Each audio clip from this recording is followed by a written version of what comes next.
Welcome back to the Fourth Way Podcast. In this episode, we will continue with Adin Ballou's work, Christian Non-Resistance in All Its Important Bearings. We'll be moving on to Chapter 6, which is General Objections Answered. So here it is, Chapter 6. The present chapter will be devoted to the consideration and removal of sundry common objections to the doctrine of Christian non-resistance. Objection 1.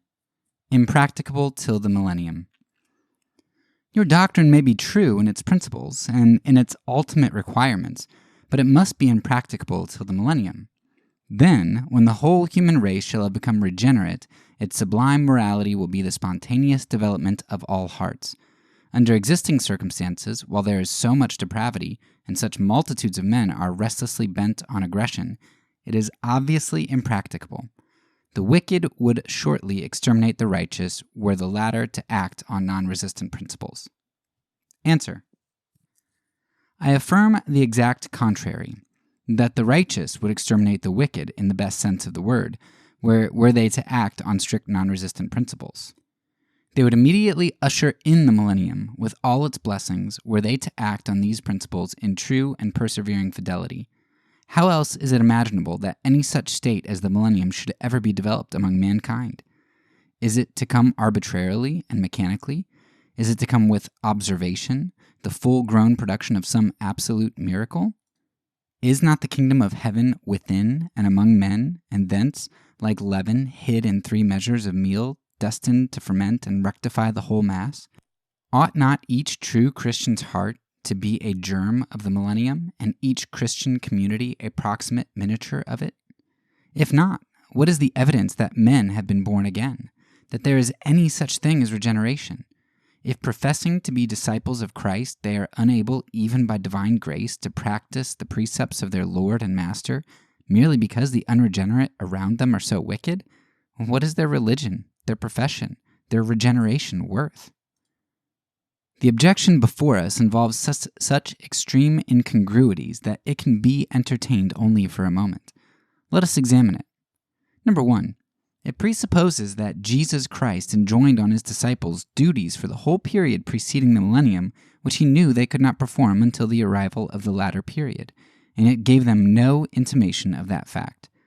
Number 2. It presupposes that Jesus enjoined many particular duties for which there will be no possible occasion in the millennium, and which therefore can never be fulfilled. Number 3, it presupposes that the principles, dispositions, and moral obligations of men in the millennium will be essentially different from what the New Testament requires them to be now. Is there any doubt in respect to these 3 statements? It is certain that Jesus apparently inculcates his non-resistant precepts as now binding and practicable, and that he gives no intimation of their impracticability till some remote future period. Was this design, chance, or mistake? In either case, it derogates from the honor of the Redeemer. It is not to be presumed. It is equally certain, on the objector's theory, that Christ enjoined particular duties for which there can be no possible occasion in the millennium. In the millennium, there will be no occasion to put in practice the precept, resist not evil, for there will be no evildoers to forbear with.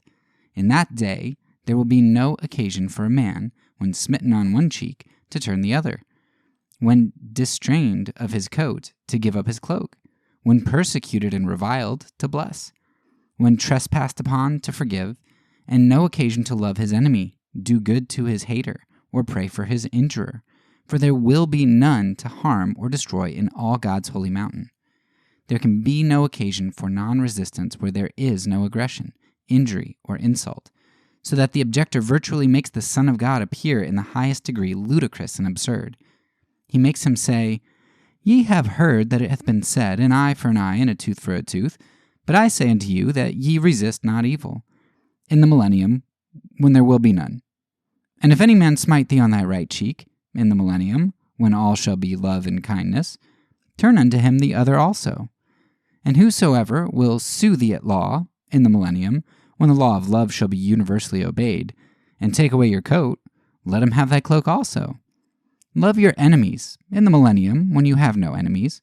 Bless them which curse you, when there are none to curse. Do good to them that hate you, when all in fact love you. Forgive offenses till 70 times 7, when offense shall be unknown. Feed your foes when all are friends, and overcome evil with good when no evil remains. These are sublime virtues which you are to practice, not now, when there are so many occasions for them, and when they might exert such a powerful influence in favor of my religion as contrasted with the spirit of this world. Not now, for they are impracticable. The unbelieving world is too wicked for such an exemplification of righteousness. But in the millennium, then practice them, when you find no occasion for them, and when it will be absolutely impossible to fulfill them for want of an opportunity. For then all shall know and serve the Lord, from the least unto the greatest. Is the great teacher to be thus understood? Who will presume to say it?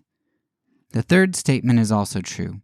The objection presupposes that the principles, dispositions, and moral obligations of men in the millennium will be essentially different from what the New Testament requires them to be now. This is an error so fundamental, and yet so common among professing Christians, that it ought to be thoroughly exploded. Professor Ufam has done this so effectually in his Manual of Peace that I cannot refrain from presenting my readers with the following excellent extract. Principles of the Millennium. Are we to expect a new code, a new system of methods of operation? Are we to expect a new Savior, a new crucifixion, a new and amended edition of the New Testament? Certainly not. The doctrines of the millennium are the doctrines of today. The principles of the millennium are the very principles which are obligatory on the men of the present generation. The bond which will exclude all contention and will bind together all hearts will be nothing more nor less than the gospel of Christ. The gospel is a book of principles, of great, operative, unchangeable principles. Men condemn it because they do not understand it. Even Christians may be fairly charged with treating it with no small degree of disregard, because in their worldliness they have neglected to estimate its heights and depths.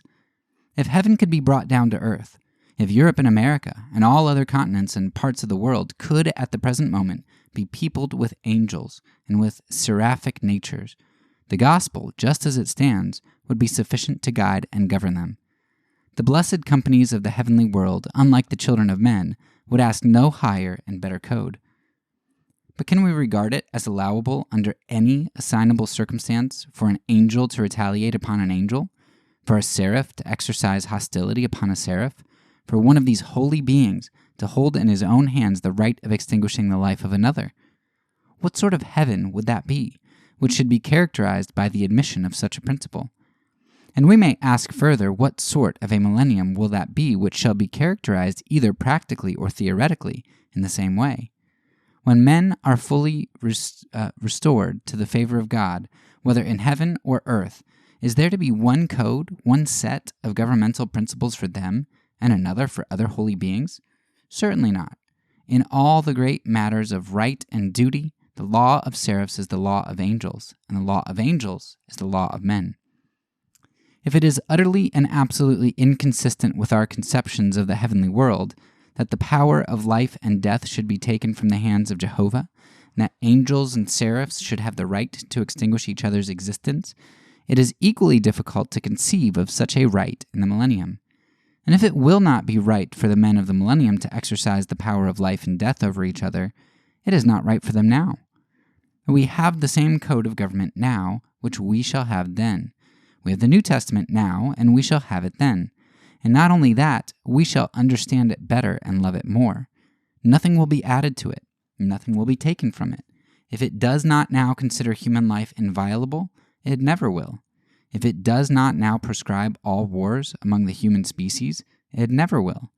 The right of taking human life, if it exists now under the Christian code, will exist as a legal and authorized characteristic, painful and even horrible as the mere thought is, of the pure, blessed, and angelic state of the millennium.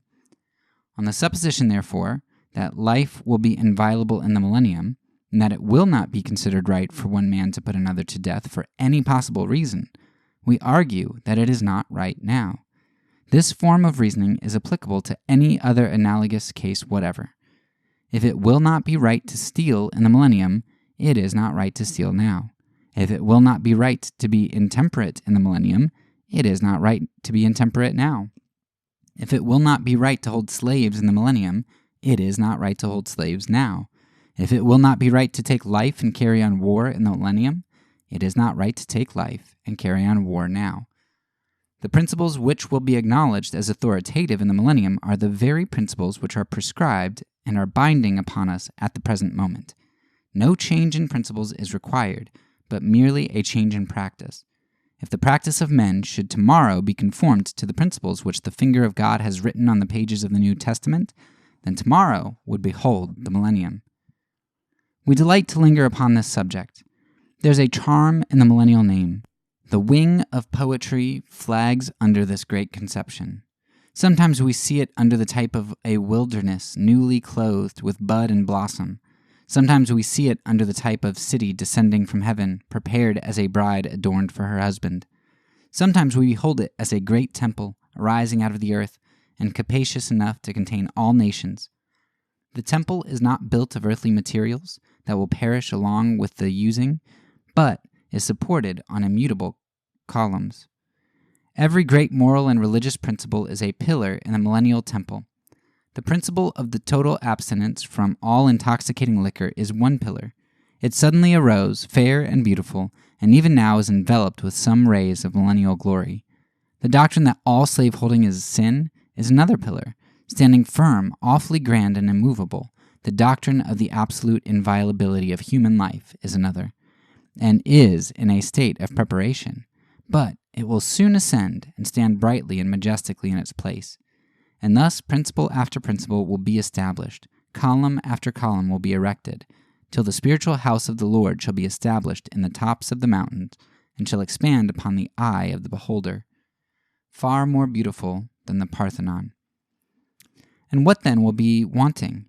Only that the nations in the language of prophecy shall flow into it, only that the people should occupy it and rejoice in it. And this is a millennial glory. But unless you have firm, unchangeable, immutable principles, it will be like a certain house that was built upon the sand, and the rain descended, and the floods came, and the winds blew and beat upon the house, and it fell, and great was the fall of it. Objection 2. Extremely difficult, if not impossible. The practice of non-resistance, if not impossible for the great majority of Christians, is certainly extremely difficult, even for the most advanced. It seems like overstraining duty.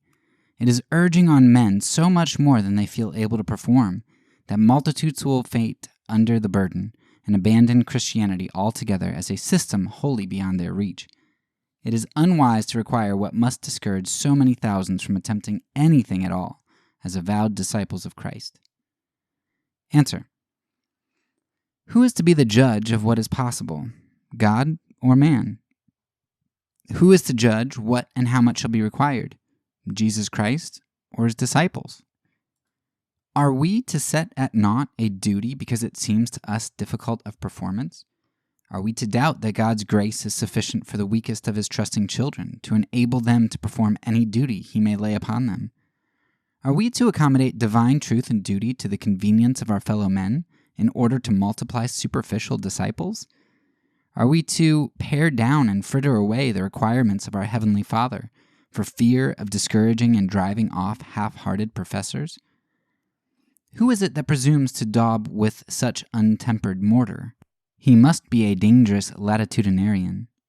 In this, the way in which Christ and his apostles built up the church amid the violence of the contemptuous and persecuting world, would it be any great misfortune to Christianity if 9/10 of its present worldly-minded professors, convinced of the truth of the non-resistance doctrine, should honestly declare to the world, "Since this is Christianity, we cannot consistently profess to adhere to it, as its cross is greater than we are willing to bear"?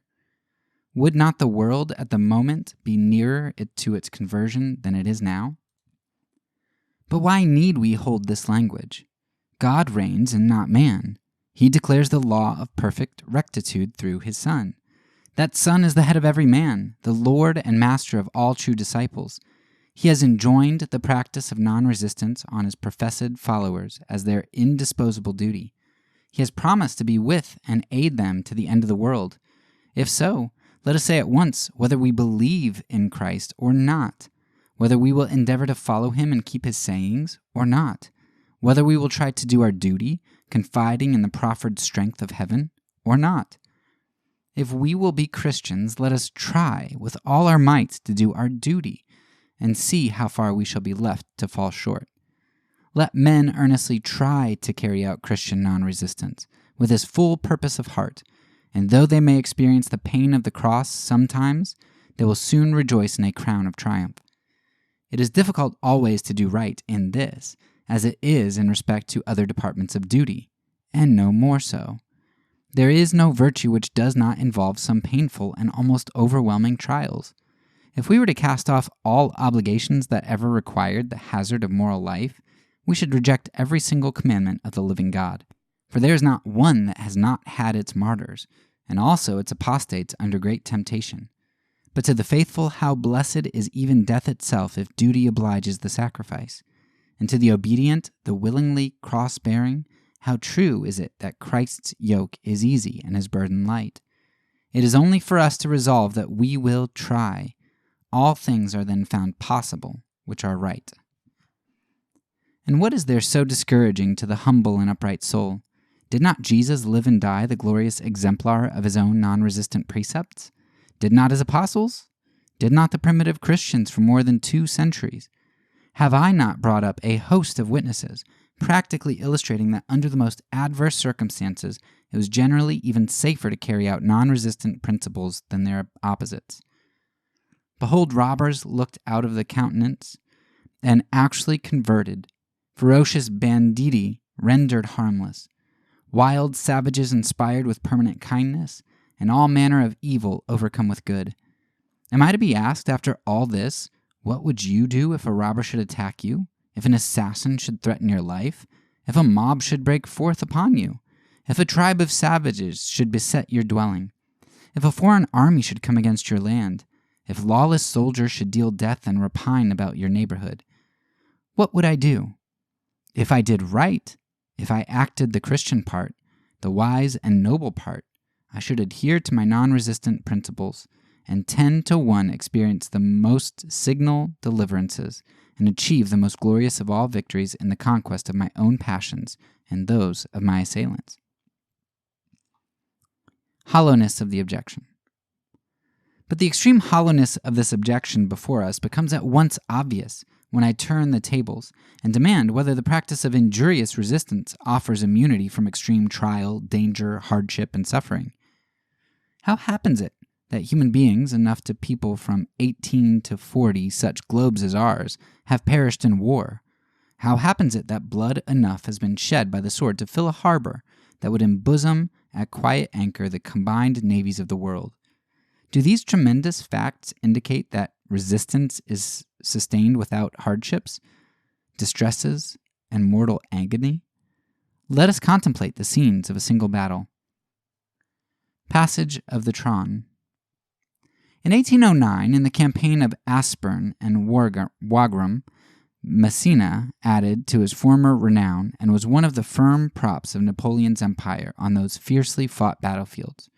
Previous to the Battle of Aspern, after the Battle of Eckmühl, while Bonaparte was on the march for Vienna, chasing the Archduke before him, Messina had commanded of the advance guard. Following hard after the retreating army of the Archduke, as he had done before in Italy, he came at length to the river Tron at Ebersberg, or Ebersdorf, a small village on its banks just above where it falls into the Danube. Here, for a while, an effectual stop seemed put to his victorious career, for this stream opposite Ebersberg was crossed by a single, long, narrow wooden bridge. From shore to shore across the sandbank, islands, etc., it was nearly half a mile, and a single narrow causeway traversed the entire distance to the bridge, which itself was about 60 rods long. Over this half mile of narrow path the whole army was to pass, and the columns to charge, for the impetuous torrent could not be forded. But a gate closed the further end of the bridge, while the houses filled with soldiers enfiladed the entire opening, and the artillery planted on the heights over it commanded every inch of the narrow way. The high rolling ground along the river was black with the masses of infantry, sustained by terrific batteries of cannons, all trained on the devoted bridge. apparently enough in themselves to tear it in fragments. To crown the whole, an old castle frowned over the stream, on whose crumbling battlements cannon were so planted as to command the bridge. As if this were not enough to deter any man from attempting the passage, another row of heights over which the road passed rose behind the first, covered with pine trees, affording a strong position for the enemy to retire to if driven from their first. Thus defended, 35,000 men, supported by 80 cannon, waited to see if the French would attempt to pass the bridge. Even the genius of Massena might have been staggered at the spectacle before him. It seemed like marching his army into the mouth of the volcano to advance on the awful batteries that commanded that long, narrow bridge. It was not like a sudden charge over a short causeway, but a steady march along a narrow defile through a perfect tempest of balls. But this was the key to Vienna, and the marshal resolved to make the attempt, hoping that Lanes, who was to cross some distance further up, would aid him by a movement on the enemy's flank. The Austrians had foolishly left 4 battalions on the side from which the French approached. These were first attacked, and being driven from their positions, were forced along the causeway at the point of the bayonet, and on the bridge, followed by the pursuing French. But the moment the French column touched the bridge, those hitherto silent batteries opened their dreadful fire on its head. It sank like a sandbank that caves under the torrent. To advance seemed impossible, but the heroic Cohorn, flinging himself in front, cheered them on, and they returned to the charge, driving like an impetuous torrent over the bridge. Amid the confusion and chaos of the flight between these flying battalions and their pursuers, the Austrians on the shore saw the French colors flying, and fearing the eruption of the enemy with their friends, closed the gate and poured their tempest of cannonballs on friend and foe alike. The carnage then became awful. Smitten in front by the deadly fire of their friends, and pressed behind with the bayonets of their foes, those battalions threw themselves into the torrent below, or were trampled underfoot by the steadily advancing columns. Amid the explosion of ammunition, wagons in the midst, blowing men into the air and crashing fire of the enemy's cannon, the French beat down the gate and palisades, and rushed with headlong speed into the streets and villages. But here, met by fresh battalions in front, and swept by a destructive crossfire from the houses, while the old castle hurled its storm of lead on their heads, these brave soldiers were compelled to retire, leaving 2/3 of their number stretched on the pavement. But Massena ordered up fresh battalions, which, marching through the tempest that swept the bridge, joined their companions, and regaining the village, stormed the castle itself. Along the narrow lanes that led to its dead lay in swaths, and no sooner did the mangled head of the column reach the castle walls than it disappeared before the dreadful fire from the battlements, as if it sunk into the earth. Strengthened by a new reinforcement, the dauntless French returned to the assault, and battering down the doors, compelled the garrison to surrender. The Austrian army, however, made good their position on the pine-covered ridge behind the village, and disputed every inch of ground with the most stubborn resolution. The French cavalry, now across, came on a plunging gallop through the streets of the village, trampling on the dead and dying, and amid the flames of the burning houses, and through the smoke that rolled over their pathway, hurried on with exulting shouts and rattling armor to the charge. Still the Austrians held out, till threatened with a flank attack, they were compelled to retreat. There was not a more desperate passage in the whole war than this. Massena was compelled to throw his brave soldiers, whether dead or wounded, into the stream, to clear a passage for the columns. Whole companies falling at a time, they choked up the way and increased the obstacles to be overcome. These must be sacrificed, or the whole shattered column that was maintaining their desperate position on the farther side be annihilated. It was an awful spectacle to see. The advancing soldiers, amid the most destructive fire, themselves pitched their wounded comrades, while calling out most piteously to be spared, by scores and hundreds into the torrent. Legrand fought nobly that day. Amid the choked-up defile and deadly fire of the batteries, he fearlessly pressed on, and in answer to the advice of his superior officer, deigned only the stern reply, "Room for the head of my columns, none of your advice," and rushed up to the very walls of the castle. The nature of the contest and the narrow bridge and streets in which it raged gave to the field of battle the most horrid aspect. The dead lay in heaps and ridges piled one across the other. mangled and torn in the most dreadful manner by the hoofs of the cavalry and wheels of the artillery which were compelled to pass over them. 12,000 men thus lay, heaped, packed, and trampled together, while across them was stretched burning rafters and timbers which wrung still more terrible cries and shrieks from the dying mass. Even Bonaparte, when he arrived, shuddered at the appalling sight, and turned with horror from the scene. The streets were one mass of mangled, bleeding, trampled men, overlaid with burning ruins. Such was one of the world's 10,000 bloody conflicts. Suppose all the courage and endurance displayed on this horrible occasion could be brought into the service of peace and non-resistance. Should we hear any more of the extreme difficulty, if not impossibility, of carrying out this doctrine? Suppose these soldiers to have been devoted Christian non-resistants scattered over the whole earth, and suppose them exposed to all the robberies, assaults, and batteries, abuses, injuries, and insults by any means likely to fall to their lot. And then let our objector tell us how much harder their service would be in the army of the Prince of Peace than that of the Prince of Murderers. The truth is, men can endure almost anything they choose. What they have endured as the servants of sin is a proof of what they are capable of enduring for righteousness' sake. The latter service requires not 1,000th part of the physical and mental suffering of the former. How flimsy, then, is the objection we are considering? Let it never be repeated by any man calling himself a Christian. A true heart, a sound principle of action, and a conscientious will can never find Christian non-resistance either an unattainable or an unsupportable virtue. Objection 3. More difficult in small than large matters. The practice of non-resistance is more difficult in small than large matters.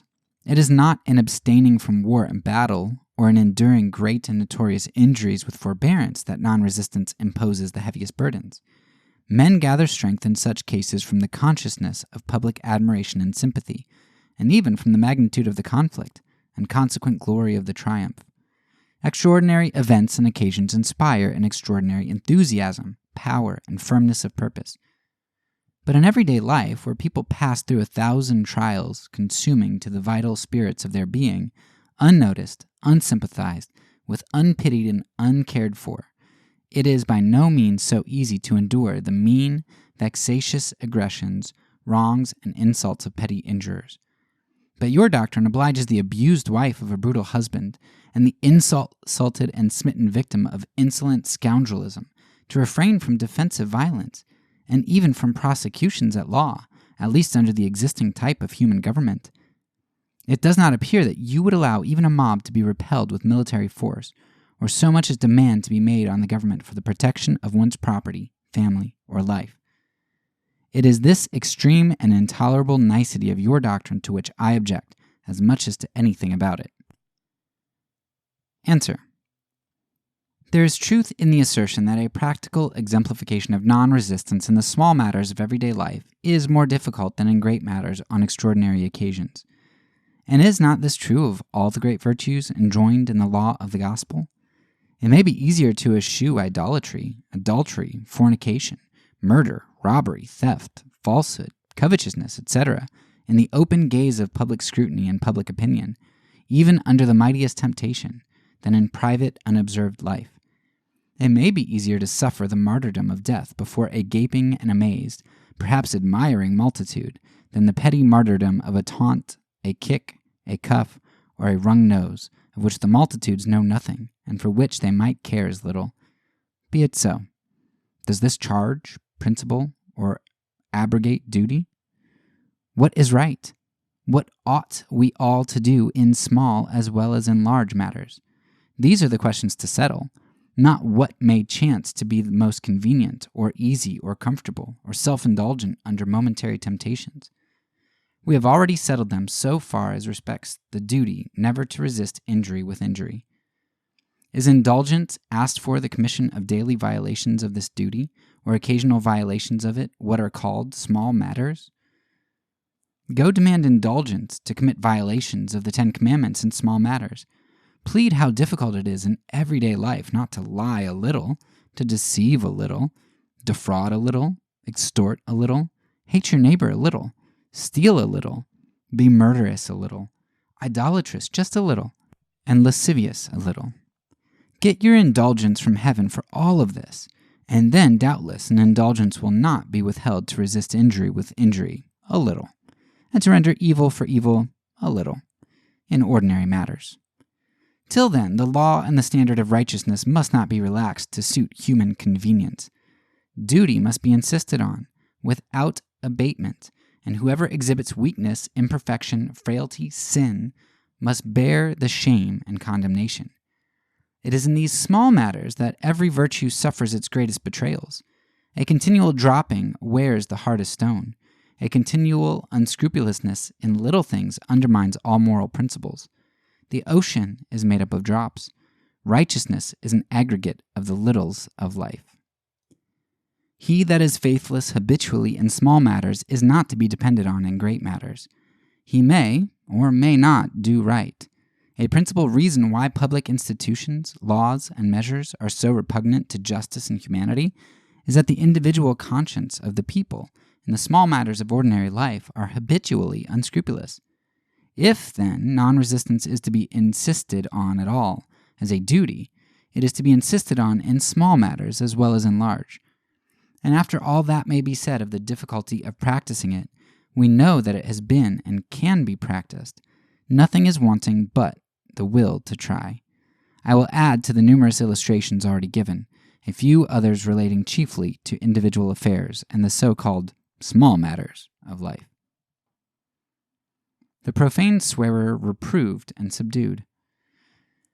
Mr. Deering, a Puritan minister, being once at a public dinner, a gallant young man sat on the opposite side of the table, who, besides other vain discourse, broke out into profane swearing, for which Mr. Deering gravely and sharply reproved him.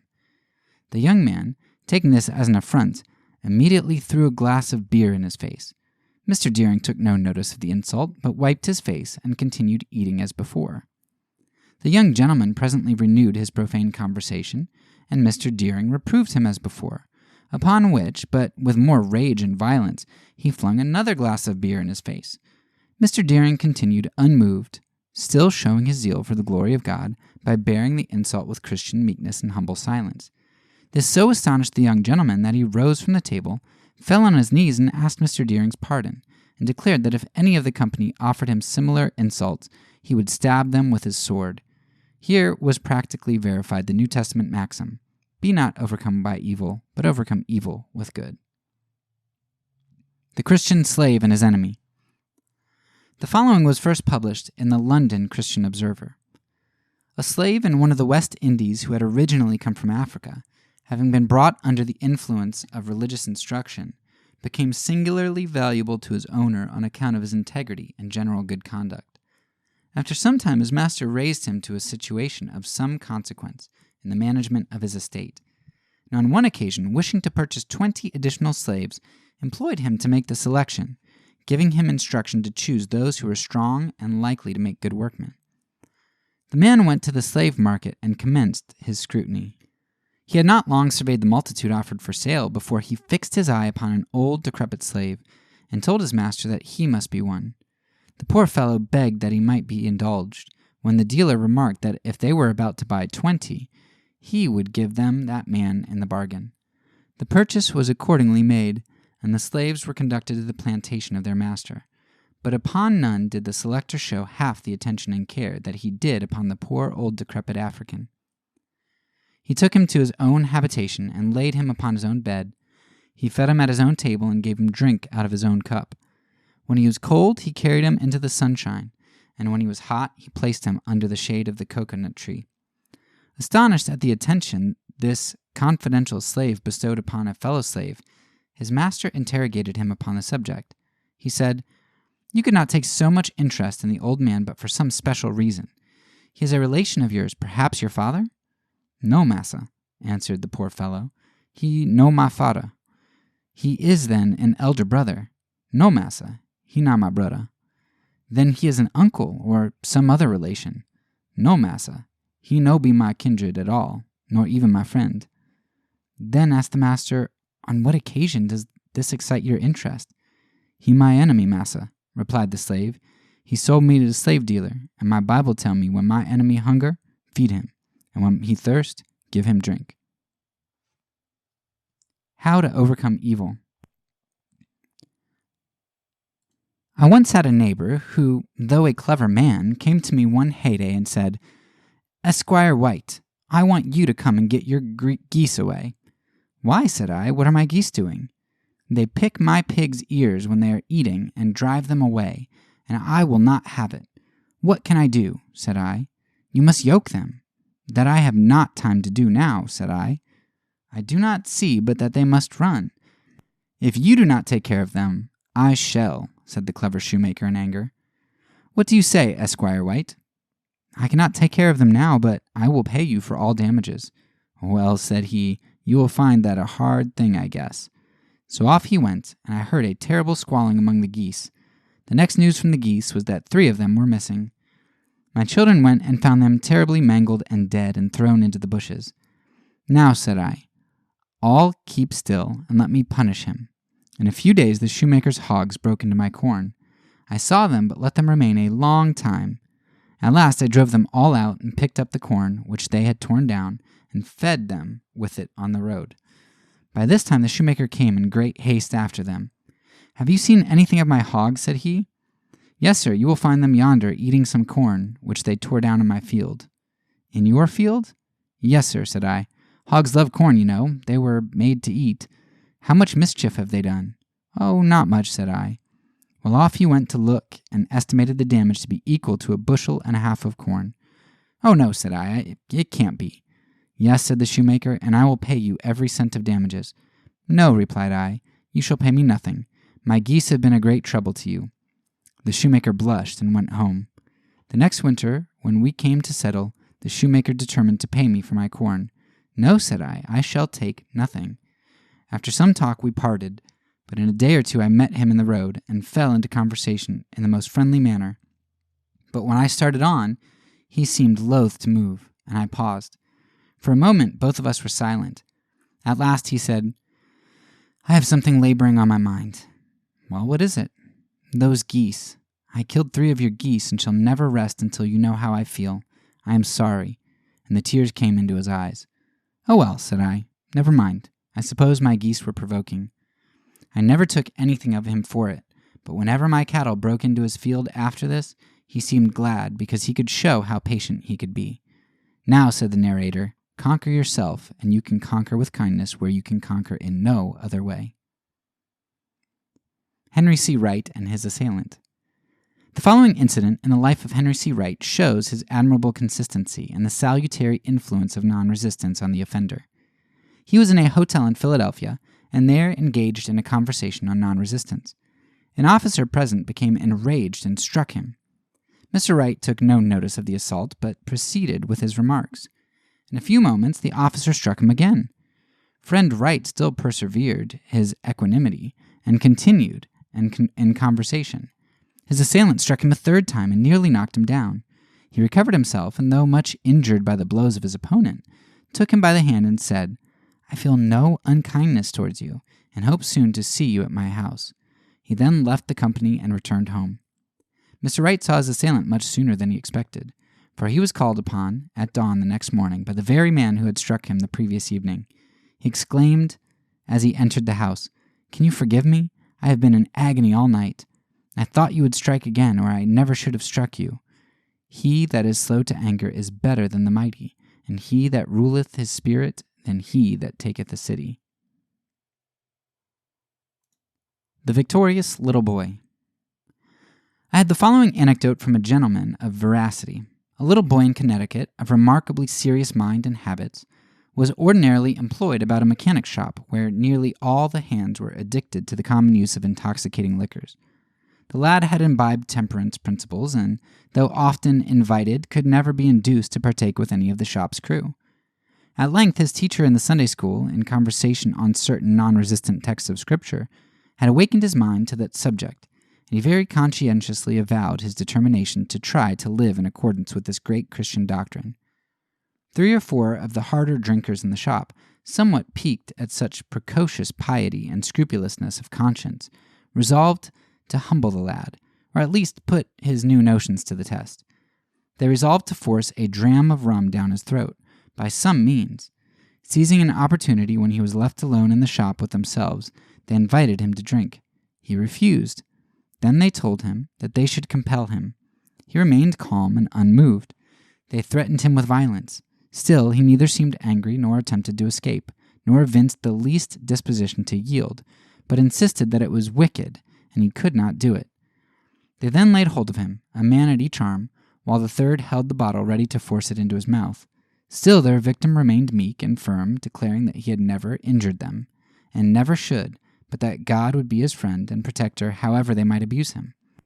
The man who held the fatal bottle, up to that moment resolute in his evil purpose, was so struck by the non-resisting dignity and innocence of the lad that as he afterwards confessed, almost with tears, he actually felt unable to raise his hand. Twice he essayed to lift the bottle as he placed his nose of it on the child's mouth, but his arm refused to serve him. Not the least resistance was made in this stage of proceedings, otherwise than by a meek protesting look. Yet the ringleader himself was overcome in his feelings and gave over the attempt, declaring that he could not and would not injure such an innocent, conscientious, good-hearted boy. Such is moral power. Such is the strength by which evil may sometimes, at least, be overcome with good. Colony of Practical Christians. The following is another extract from the writings of Lydia Child. It needs no commendation. It will speak to the better feelings of the soul and leave its sweet odor there. The highest gifts my soul has received during this world pilgrimage have often been bestowed by those who are poor, both in money and intellectual cultivation. Among these donors, I particularly remember a hard-working, uneducated mechanic from Indiana or Illinois. He told me he was one of 30 or 40 New Englanders who, 12 years before, had gone out to settle the western wilderness. They were mostly neighbors and had been drawn to unite together in emigration from a general unity of opinion on various subjects. For some years previous, they had been in the habit of meeting occasionally at each other's houses to talk over their duties to God and man in all simplicity of heart. Their library was the gospel, their priesthood the inward light. There were then no anti-slavery societies, but thus taught and reverently willing to learn, they had no need of such agency to discover their duties to the enslaved. The efforts of peace societies had reached this secluded band only in broken echoes, and non-resistant societies had no existence. But with the volume of the Prince of Peace, and hearts open to the influence, what need had they of preambles and resolutions? Rich in God culture, this little band started for the far west. Their inward homes were blooming gardens. They made their outward in a wilderness. They were industrious and frugal, and all things prospered under their hands. But soon wolves came near the fold, in the shape of reckless, unprincipled adventurers, believers in force and cunning, who acted according to their creed. The colony of practical Christians spoke of their deprivations in terms of gentlest remonstrance and repaid them with unvarying kindness. They went farther. They openly announced, "You may do to us what is evil. We will return nothing but good." Lawyers came into the neighborhood and pilfered their services to settle disputes.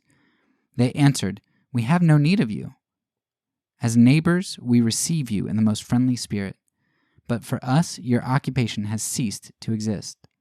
What will you do if rascals burn your barns and steal your harvests? We will return good for evil. We believe this is the highest truth and therefore the best expediency." When the rascals heard this, they considered it a marvelous good joke, and said and did many provoking things which to them seemed witty. Bars were taken down in the night, and cows let into the cornfields. The Christians repaired the damage as well as they could, put the cows in the barn, and at twilight drove them gently home, saying, "Neighbor, your cows have been in my field. I have fed them well during the day, but I would not keep them all night, lest the children should suffer for their milk." If this was fun, those who planned the joke found no heart to laugh at it. By degrees a visible change came over the troublesome neighbors. They ceased to cut off horses' tails and break the legs of poultry. Rude boys would say to the younger brother, "Don't throw that stone, Bill. When I killed the chicken last week, didn't they send it to a mother because they thought chicken broth would be good for the poor Mary? I should think you'd be ashamed to throw stones at their chickens." Thus was evil overcome with good, till not one was found to do them willful injury. Years passed on and saw them thriving in worldly substance, beyond their neighbors, yet beloved by all. From them the lawyer and the constable obtained no fees. The sheriff stammered and apologized when he took their hard-earned goods in payment for the war tax. They mildly replied, "'Tis a bad trade, friend. Examine it in the light of conscience and see if it be not be so." But while they refused to pay such fees and taxes, they were liberal to a proverb in their contributions for all useful and benevolent purposes. At the end of 10 years, the public lands which they had chosen for their farms were advertised for sale at auction. According to custom, those who had settled and cultivated the soil were considered to have a right to bid in the government price, which at that time was $1.25 per acre. But the fever of land speculation then chanced to run unusually high. Adventurers from all parts of the country were flocking to the auction, and capitalists in Baltimore, Philadelphia, New York, and Boston were sending agents to buy up western lands. No one supposed that custom or equity would be regarded. The first day's sale showed that speculation ran to the verge of insanity. Land was eagerly bought in the $17, $25, and $40 an acre range. The Christian colony had small hope of retaining their farms. At first, settlers, they had chosen the best land, and persevering industry had brought it into the highest cultivation. Its market value was much greater than the acres already sold at exorbitant prices. In view of these facts, they had prepared their minds for another remove into the wilderness, perhaps to be again ejected by a similar process. But the morning their lot was offered for sale, they observed with grateful surprise that their neighbors were everywhere busy among the crowd, begging and expostulating, "Don't bid on these lands. These men have been working hard on them for 10 years. During all that time they never did harm to man or brute. They are always ready to do good for evil. They are a blessing to any neighbor. It would be a sin and a shame to bid on their land. Let them go to the government price." The sale came on. The cultivators of the soil offered $1.25, intending to bid higher if necessary, but among all that crowd of selfish, reckless speculators, not one bid over them. Without one opposing voice, the fair acres returned to them. I do not know a more remarkable instance of evil overcome with good. The wisest political economy lies folded up in the maxims of Christ. The Avenger stayed. I will add one more impressive illustration and close. I copy from the Advocate of Peace for April 1845, which appears to have quoted from the history of Danish missions. The history of Danish missions in Greenland is well known. Hans Egede, a man of apostolic benevolence and zeal, was the pioneer in these efforts to Christianize the wild and savage wanderer of the frozen north. And among his successors was his grandson, Hans Egede Sabe, from whose interesting diary we select the following tale of vengeance, sternly purposed, but graciously turned into love by the power of the gospel. The law or custom of Greenland requires every murderer, especially that of a father, to be avenged by the nearest of kin. Some 20 years before the arrival of Sabe, a man was murdered under circumstances of great atrocity in the presence of his own son. The boy, only 13 years old, was too young to defend his father, but he did not forget the debt of vengeance due to his murderers.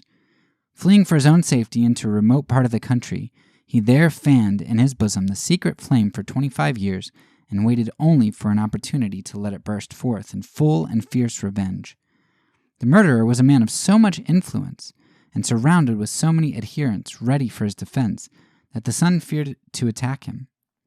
But having persuaded a number of his own relatives to accompany him, he started at length on his long-cherished purpose of vengeance, and came in quest of his victim near the residence of Sabe.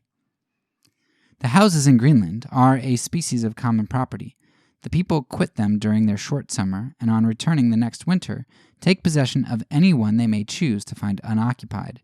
Winter was now beginning to stretch his icy arms over the north, but the Avenger found no shelter for himself and his associates in the work of vengeance. Only one was vacant, and that belonged to the preacher of peace and forgiveness. But Sabe, though well apprised of his purpose, let him have that house, and treated him with his wonted courtesy and kindness. These attentions touched the Avenger's heart, and he came to thank Sabe, and repeated his visits so often that he apologized at length for their frequency by saying, "You are so amiable that I cannot keep away from you."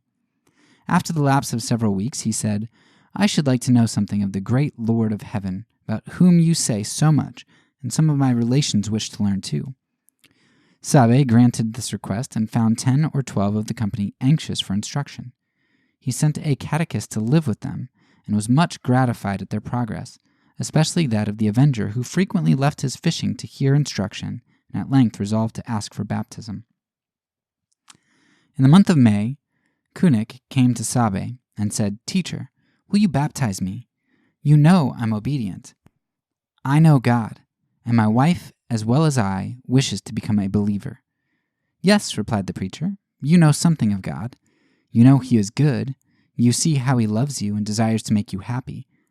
But He desires also to have you obey Him." "I do love Him," earnestly rejoined the Avenger. "I will obey Him." "But," answered Sabe, "if you wish to obey Him, you must kill nobody. You have often heard His command, 'Thou shalt not kill.'" Kunik shook his head in great emotion and only said, half to himself, "Hard doctrine, hard doctrine." "Hear me, good Kunik," continued the man of God. "I know you have come to avenge the murder of your father. This you must not do if you wish to become a believer." "But," retorted the Avenger with a flash of indignation gleaming from his eyes, "he murdered my father, my own father. I saw it, but could not help him, and now I must punish the murderer." "You grieve me," said the man of peace. "How?" asked the Avenger. "Because you seem resolved to murder only him who deserves to die. But the great Lord of heaven says, 'Thou shalt not kill.'" "I will not, only him. But you must not kill even him. Have you forgotten how often during the winter you heard this command? 'Avenge not thyself, but rather give place unto wrath, for vengeance is mine, I will repay, saith the Lord.'" "But," asked the Avenger, "shall the wicked murder with impunity?" "No, he shall not. God will punish him." "When?" "Perhaps in this world, but certainly at the day of judgment, when he will reward everyone according to his deeds." "That is so long," replied Kunik. "My countrymen and relations will blame me if I do not myself avenge my father now. If you did not know the will of God, I should say nothing, but now I must not be silent." "This is hard," said the Avenger. "What shall I do?" "You must not kill him. You must even forgive him." "Forgive him!" exclaimed the Avenger. "Your doctrine is very strange and difficult." "The doctrine," rejoined the preacher, "is not mine, but Christ's." Kunik sighed deeply, but made no reply, and Sabe continued, "Perhaps your father was not innocent. He too may have killed somebody." "As to that," replied Kunik, "I do not know. I only know that this man deserves to die." "Well," answered Sabe, turning to leave the Avenger, "I have done. Kill him, if you will, but remain an unbeliever and expect his children one day to kill you in turn." "You are amiable no longer," retorted the man of blood. "You speak hard words." "No," Kunik replied, "the man of peace. I love you still, and therefore wish you not to sin against God, who will do justice both to you and to your adversary." Sabe turned to go, but Kunik cried after him, "Stay, teacher. I will speak to my relations." His relations urged Kunik day after day to revenge and threatened him with the curses of his kindred and the scorn of his countrymen, if he shrunk from avenging his murdered father. The bosom of the son seemed a theater of conflicting emotions. The preacher, in his visits to him, perceived the struggle and, without taking any notice of the particular subject, read such portions of the Scripture and such hymns as led to peaceful and forgiving thoughts. Some days after Kunik returned to the preacher, his countenance, his manner, everything about him indicated a violent struggle. "I will," said he. "I will not. I hear and I do not hear. I never felt so before." "What will you?" asked the preacher, "and what will you not?" "I will forgive him, and I will not forgive him. I have no ears, and yet I have ears." "When you will not forgive," answered Sabe, "then your unconverted heart speaks, and would dissuade you. And when you will forgive, then your better heart speaks. Which will you obey?" "I was so moved," said the Avenger, "when you spoke yesterday, that my heart wished to obey." "See, then ought you not to," said Sabe, "to feel that it is the voice of your heavenly Father speaking in your heart. He bids you to be like him, and he giveth sunshine and showers to his foes as well as his friends. Think of your Savior, too, and strive to resemble him. Did he ever hate his enemies or return their curses for their own heads? When smitten, did he smite back? When persecuted from city to city, did he return evil upon his persecutors? When led to the cross like a lamb to the slaughter, did he open his mouth? Yes, but it was to pray for his murderers. Father, forgive them, for they know not what they do. This appeal touched the avenger's heart. A tear stood in his eye, and earnestly he replied, Yes, yes, that was praiseworthy, but he was better than we.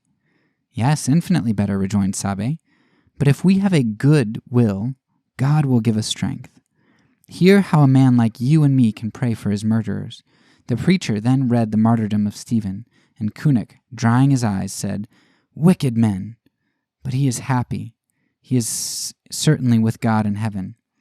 My heart is so moved, but give me a little time, and when I have brought my other heart to silence, I will come again.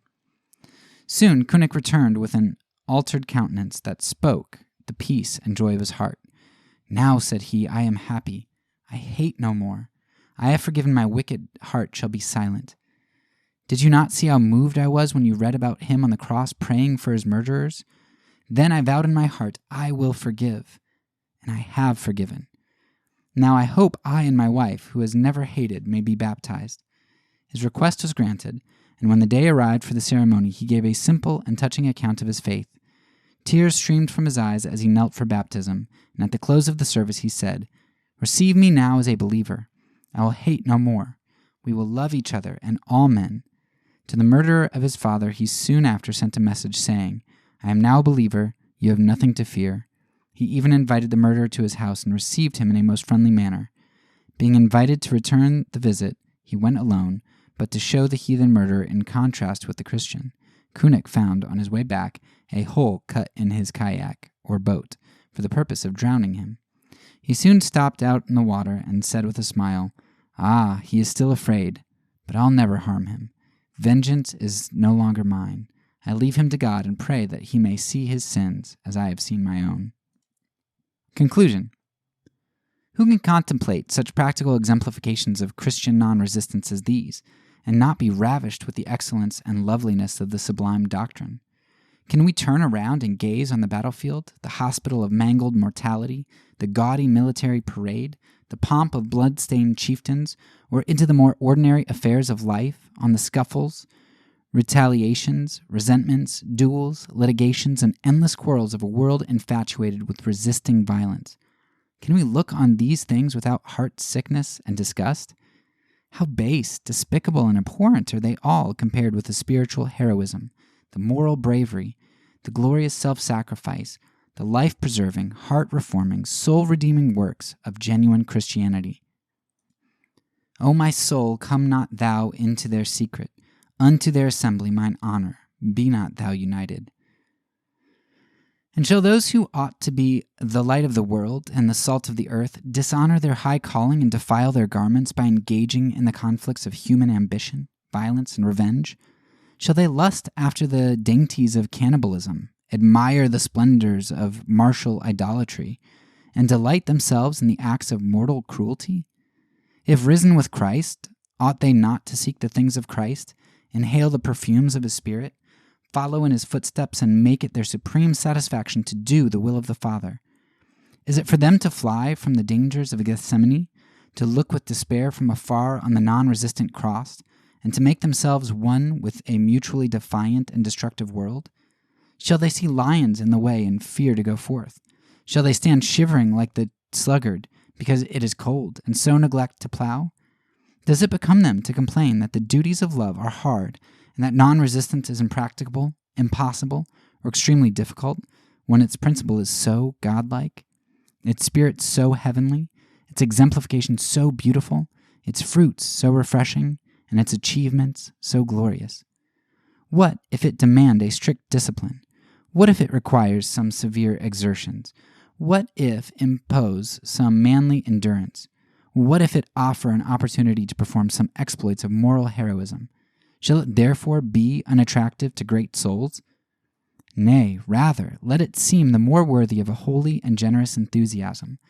Let its calls for volunteers appeal more thrillingly to a noble ambition, an ambition to be and do something worthy of our divine parentage, worthy of the love that has purchased our redemption with the tears and groans and blood of the cross, worthy of immortality, worthy of living and dying for. To save one life, to recover one lost brother, to make one heart holy and happy, or even to qualify ourselves by self-denial for the indwelling Spirit of the highest, is infinitely more worthy of a whole life's cares and vigils than all the wealth, pomp, and splendor which the world's favorite destroyers ever acquired by the sword. God forbid that we should glory in anything save the cross of our Lord Jesus Christ. How hardly man this lesson learns, to smile and bless the hand that spurns, to see the blow, to feel the pain, but render only love again. The Spirit not to earth is given. One had it, he came from heaven. Reviled, rejected, and betrayed, no curse he breathed, no plaint he made. But when in death's deep pang he sighed, prayed for his murderers, and died. So I don't have a ton to extrapolate on here. I think there are just two main things that I would pull out of here. One of them, one of the things I'd pull out kind of reminded me of the first episode I did on lying in our consequentialism series. Talked about how one of the main ideas that nonviolent adherents tend to uphold is the idea that we are living in the kingdom of God now. A part of the reason that we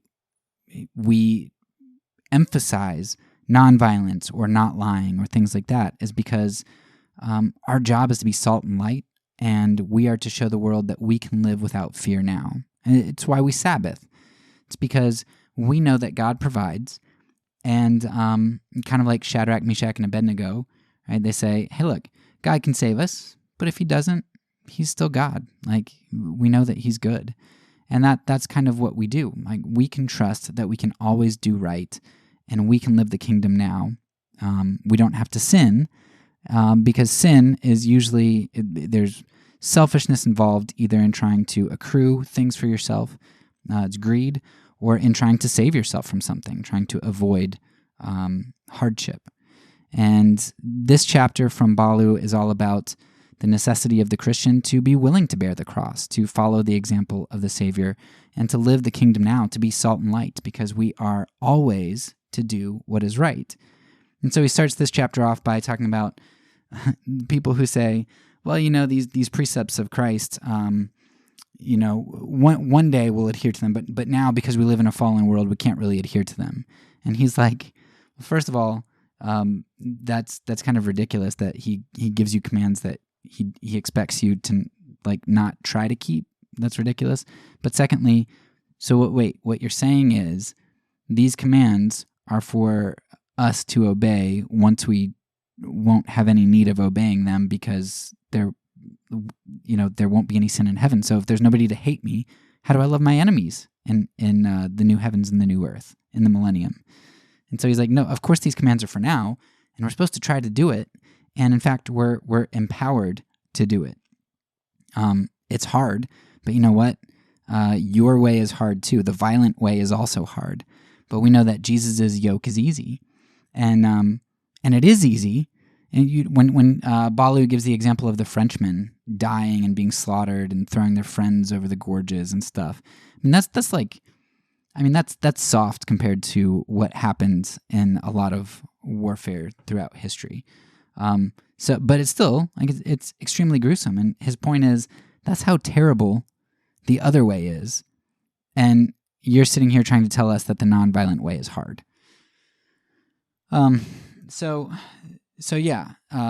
Christ's yoke is easy because it's no worse than the violent way. And on top of that, there's a freedom that comes with knowing that you can do right, and that the consequences are irrelevant. You can be who you truly are supposed to be, and just let it in God's hands. Like that's freeing. So it's doubly freeing. It's freeing in the sense that a lot of times nonviolence does work. Number one. Number two, it's at least no harder, and it doesn't have worse consequences than violence. And number 3, it truly is freeing to your soul, to your identity, so you can be who you are. And so I liked Ballou there. One of the quotes that I liked the most, I'll read it here really quickly. Quote, "If professing to be disciples of Christ, they are unable, even by divine grace, to practice the precepts of their Lord and Master, merely because the unregenerate around them are so wicked, what is their religion, their profession, their regeneration worth?" End quote.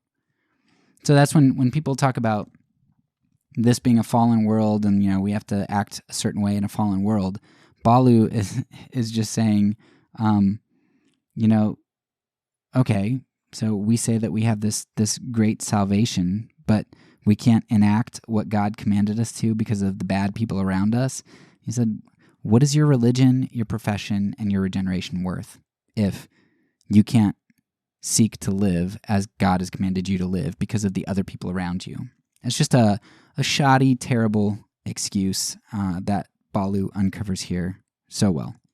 The other thing I like that Ballou pulled out here is the importance of, I guess it probably goes with like Hauerwasser's virtue ethics.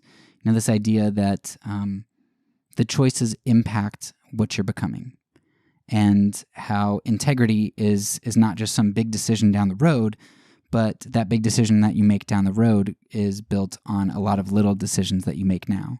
So beautiful, succinct way that Ballou puts it here is he says, righteousness is the aggregate of the littles of life.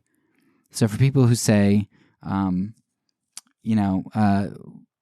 people would never say you can hate a little, or you can lust a little, or you can lie a little. Like, real Christians don't say that. Like, you can't do that. But when it comes to violence, actually the lies, Christians would say you could lie a little, some of them. But when it comes to like violence and truth, yeah, a lot of Christians will compromise on that. Well, we kind of need to do this little thing.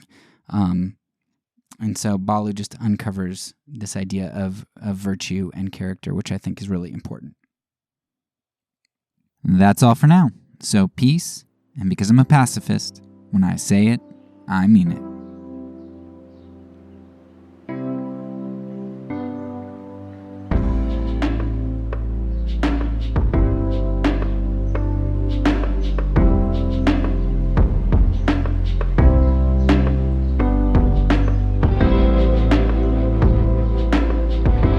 This podcast is a part of the Kingdom Outpost Network.